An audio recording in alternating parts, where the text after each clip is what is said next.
Hello বন্ধুরা, নমস্কার। আজকের এই ভিডিওতে আমি আপনাদের সাথে কিছু ডিফেন্স শেয়ার নিয়ে আলোচনা করব। কেননা আজকের যদি পারফরমেন্স দেখি তাহলে ডিফেন্স শেয়ার একটা বাম্পার একটা পারফরমেন্স দিয়েছে। প্রত্যেকটা ডিফেন্স কোম্পানি আজকে ভালো পারফরমেন্স দিয়েছে। শুধু ডিফেন্স কোম্পানি না, অন্যান্য সমস্ত পিইউসি কোম্পানিগুলি সবই আজকে ভালো পারফরমেন্স দিয়েছে।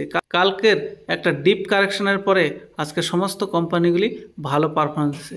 সবার প্রথমে আমরা যদি নিফটি ফিফটির দিকে যাই তাহলে দেখব আজকে 1.5%-এর কাছাকাছি আজকে নিফটি ফিফটিতে পারফরমেন্স রয়েছে, বাম্পার পারফরমেন্স। যেই পারফরমেন্সটা গতকালকে হওয়া উচিত ছিল সেই পারফরমেন্সটা আজকে দেখা গেছে। এটাই হচ্ছে শেয়ার মার্কেট। এখানে আগে থেকে কোনো কিছু প্রেডিকশন করা সম্ভব না। কালকে 0.50 বেসিস পয়েন্টে রেড কার্ড হওয়া সত্ত্বেও কালকে শেয়ার মার্কেটে কোনো পারফরমেন্স নেই। অনেক শেয়ার রয়েছে, বিশেষ করে পিএসইউ কোম্পানিগুলি, সেখানে একটা বড় ধরনের কারেকশন হয়েছিল, কিন্তু আজকে সমস্ত পিএসইউ কোম্পানিগুলি ভালো পারফরমেন্স দিয়েছে। ডিফেন্স শেয়ারগুলির মধ্যে যদি আজকে দেখি তাহলে হিন্দুস্তান অ্যারোনটিক্সে দেখবো আজকে 2.5%-এর উপরে একটা মুভ ভালো দেখিয়েছে। যদি ভারত ইলেকট্রনিক্স দেখছি এটার মধ্যে মোটামুটি 1.5%-এর উপরে মুভ রয়েছে। যদি গার্ডেনের শিপ বিল্ডার দেখি এটা তো 8%-এর কাছাকাছি একটা বাম্পার রিটার্ন দিয়েছে। যদি কোচিন শিপইয়ার্ডে দেখি তাহলে আপাতত 10%-এর আপার সার্কিট লাগিয়ে বসে আছে আমি যখন ভিডিও বানাচ্ছি, তো আগে পরে কিছু কম বেশি হতে পারে। আর অন্যদিকে যদি মাঝগান ডক দেখি এটাও আজকে বাম্পার একটা রিটার্ন দিয়েছে 6.5%-এর কাছাকাছি। তার মানে বোঝা যাচ্ছে কালকার যে ডিপ কারেকশনটা হয়েছিল এই এই ডিফেন্স শেয়ারগুলোতে আজকে সেই কারেকশনটা পুরোপুরি কভার করে দিয়েছে। সর্বপ্রথম যদি আমরা কোচিন শিপইয়ার্ডকে দেখি তাহলে কোচিন শিপইয়ার্ডে তাহলে মোটামুটি একটা আপার সার্কিট লাগানোর পরে এখন একটু নিচের দিকে আসছে।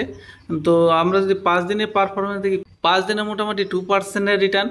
এক মাসে যদি দেখি তাহলে 11%-এর ডাউন। 6 মাসে যদি দেখি তাহলে ডবল করে দিয়েছে টাকা। মানে এতটা ডাউন হওয়ার পরেও প্রায় টাকা ডবল করে দিয়েছে। আমরা যদি টপ লেভেল থেকে দেখি এই কোম্পানির টপ লেভেল যে টপ বানিয়েছিল সেই টপ লেভেল থেকে যদি দেখি মোটামুটি কোম্পানি 40-42%-এর কারেকশন হয়েছিল। মানে একটা ডিপ কারেকশন বলা যায়। এত বড় এবং একটা ফান্ডামেন্টাল কোম্পানিতে 40% কারেকশন হওয়া মানে বিশাল ব্যাপার।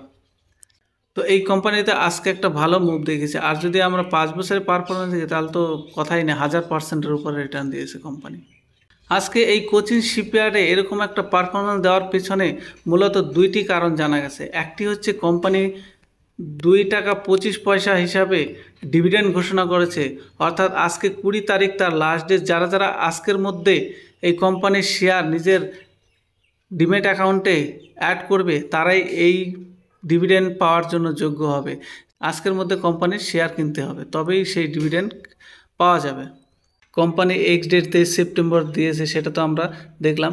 কিন্তু কোম্পানিতে আরেকটা কারণে তেজি দেখিয়েছে, সেটা হচ্ছে Cochin shipyard is set to receive a inflow $30 million as it has been included in the FTSE All World Index। অর্থাৎ এফটিএসির যে অল ওয়ার্ল্ড ইন্ডেক্স আছে সেই ইন্ডেক্সে যুক্ত হয়েছে। এই যুক্ত হওয়ার ফলে কোম্পানিতে প্রায় $30 মিলিয়ন ইনফ্লো হবে।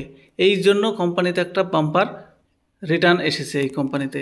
এছাড়া আমরা দেখেছি যে 4 সেপ্টেম্বর ডিফেন্স অ্যাকুইজিশন কাউন্সিল থেকে 1,44,716 কোটি টাকার অ্যাপ্রুভ করেছে এই ডিফেন্স সেক্টরের জন্য। তার জন্য কি কি করবে, যে আর্ম ফোর্সেসে সেই আর্ম ফোর্সকে টাকা দেওয়া হবে।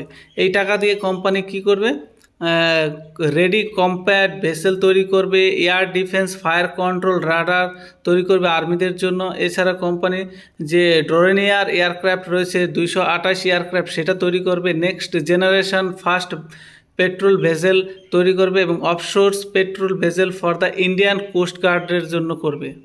আর এই সমস্ত কাজগুলো বেশিরভাগটাই পাবে হচ্ছে ভারতের যে লোকাল ডিফেন্স সেক্টরগুলি, অর্থাৎ পিএসইউ সেক্টর হোক বা প্রাইভেট সেক্টর হোক, সবটাই ভারতীয় লোকাল কোম্পানিগুলি পাবে। এর জন্য এই সব কোম্পানিতে একটা ভালো ইনফ্লো আসবে এবং এই কোম্পানিতে রেভিনিউ বাড়বে। আর রেভিনিউ বাড়লে কোম্পানির অটোমেটিক শেয়ার উপরের দিকে যাবে। যদিও কিছুদিন থেকে জুলাই মাসের পর থেকে ডিফেন্স সেক্টরগুলি একটু একটু করে নিচের দিকে এসেছে, কিন্তু এই কাজগুলি যখন কোম্পানি আস্তে আস্তে কমপ্লিট করেছে কোম্পানির রেভিনিউর সাথে সাথে কোম্পানির প্রাইসও বাড়বে। আর এর জন্য অ্যান্টিকিউ ব্রোকিং তারা বাই রেটিং মেনটেন করে রেখেছে। HAL, BL, Bharat Dynamics, Mazagon Dock এবং গার্ডেন শিপ বিল্ডার এইসব কোম্পানিতে বাই রেটিং মেনটেন করে রেখেছে। তাহলে বুঝতেই পারছো যে কোম্পানিতে একটা তেজি আসা যা সময়ের অপেক্ষা ছিল। যদিও কালকে এইসব কোম্পানিতে একটা ডাউনফল দেখা গেছিলো, কিন্তু আজকে মার্কেট সেন্টিমেন্ট পজিটিভ থাকাতে আজকে সেই মকাটা পেয়েছে এবং আজকেই 3-4 দিনে যে ডাউনফল দেখা দিয়েছে সেই 3-4 দিনের ডাউনফল একদিনে রিকভার করে দিয়েছে এই ডিফেন্স সেক্টরগুলি। আমরা যদি মাঝগান ডকশিপ বিল্ডার দেখি, এটাও আজকে মোটামুটি 6.5%-এর কাছাকাছি রিটার্ন। এক মাসে যদি দেখি এটা মোটামুটি 0.5% রিটার্ন। 6 মাস যদি দেখি, 6 মাসে এটা 134%-এর একটা বাম্পার রিটার্ন দিয়েছে। এক বছরে যদি দেখি কোম্পানিতে টাকা ডবল করে দিয়েছে। আর যদি 5 বছরে দেখি তাহলে কোম্পানিতে একটা বাম্পার রিটার্ন দিয়েছে প্রায় 2500%-এর। অর্থাৎ প্রত্যেকটা ডিফেন্স সেক্টরই একটা ভালো রিটার্ন দিয়েছে। প্রবলেম হচ্ছে তাদের যারা এই টপ লেভেলে বাই করেছে ফিয়ার অফ মিসিং অর্থাৎ ফোমোর কারণে, তারা একটু নিচে আসাতে তারাই এখন প্রবলেমে পড়ে আছে। কিন্তু এইসব কোম্পানিগুলি ফান্ডামেন্টাল এবং পিএসইউ সেক্টর, তার জন্য এই কোম্পানিগুলি রিটার্ন এক সময় দিবে, এটা 100% শিওর। তাই যারা এই কোম্পানিতে লং টার্ম ইনভেস্টার তারা মেনটেন থাকতে পারেন, তাদের কোনো চিন্তার কারণ নেই। অন্যদিকে যদি আমরা এইচএল এর কথা দেখি, এইচএলও আজকে ভালো রিটার্ন দিয়েছে 2.5%-এর কাছাকাছি। এই কোম্পানিও এক মাসে যদি দেখি, এক মাসে এটা 8% ডাউন, 6 মাসে যদি দেখি 45% রিটার্ন, এক বছরে যদি দেখি এই কোম্পানিটাও ডাবল করে দিয়েছে টাকা। 5 বছরে এই কোম্পানিও 1000% রিটার্ন। এই কোম্পানি আবার একবার স্টক স্প্লিটও দিয়েছিল, অর্থাৎ এই কোম্পানি মাল্টিব্যাগার রিটার্ন অলরেডি দিয়েছে। গার্ডেন শিপ বিল্ডারের কথা যদি বলি, এই কোম্পানিও আজকে 8.5%-এর একটা রিটার্ন দিয়েছে।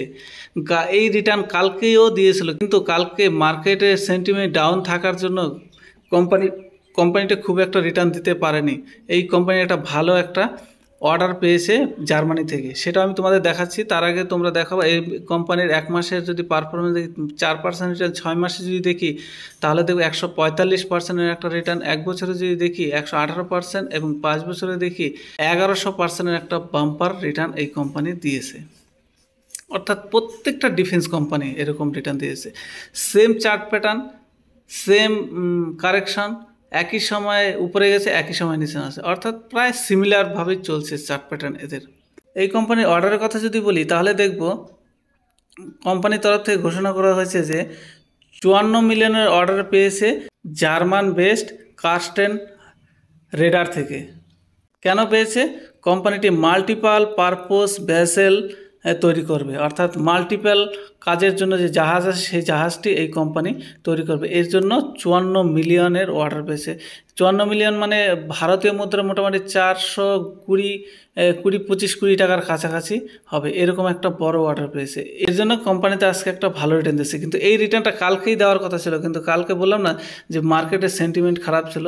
গতকালকের কথা যদি বলি, গতকালকেও কোম্পানি একটা ভালো রিটার্ন দিয়েছিল। এখান থেকে দেখো, এখানে একটা ভালো মুভ দেখেছিল, কিন্তু ধীরে ধীরে নিচের দিকে এসেছিল।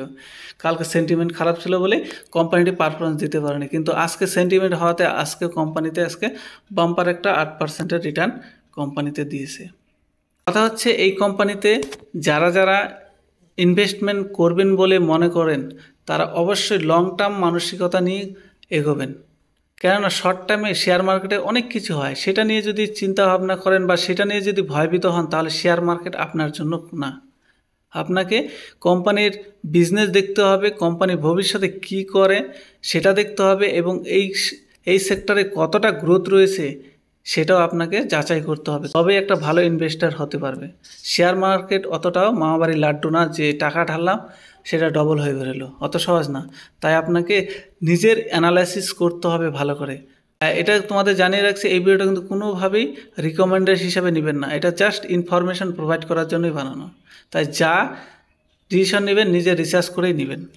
তো ডিফেন্স শেয়ারগুলি আগামী সময় একটা ভালো পারফরমেন্স দিয়ে এটা আশা করা যায়। কেননা সরকারও এই কোম্পানির সাথে সরাসরি যুক্ত।